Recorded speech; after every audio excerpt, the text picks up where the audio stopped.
When you love, you start to give. Giving everything includes your finances, time, and effort. Bata pa lamang, tinuturuan na kami sa J12 Kids na magbigay kay Lord. Hindi lamang sa finances but in everything that we have. Kasama na ang time and effort para kay Lord at para sa tao. As I grew up, I continue to give my offering and also my tithes, the 10% of the things that I receive. Kagaya na lamang sa finances na meron ako. I also give my time and effort for the people. And grabe talaga ang pagbabalik ng Lord sa pagtatapat ng kanyang anak. Praise God for allowing me to serve Him with my family. Also, I'm able to excel in my studies kung saan nakakuha ako ng good grades at naging top sa klase. More than those things, ang pinaka-pinagpapasalamat ko kay Lord ay ang mga disciple na mismo ang lumalapit upang makilala si Jesus. Truly, the real treasure in life is bringing people to Jesus. God gives, so we will also give. Magbigay tayo ng buo at tapat ng walang pag-aalinlangan. Si Lord ang bahalang mag-provide ng lahat ng kailangan mo.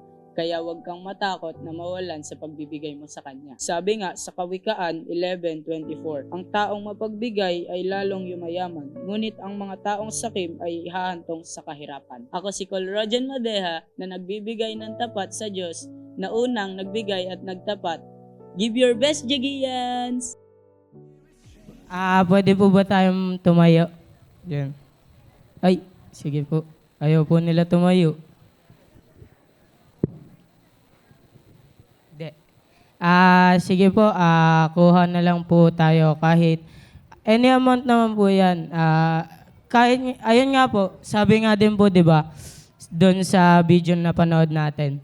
J12 pa lang po kami is tinuturuan na po kami kung paano magbigay. Kaya ini-encourage ko din po ini-encourage ko din po kayo na magbigay ng bukal sa puso nyo, hindi lang po yung ay, bibigay ko to para may masabi na may maibigay lang ako.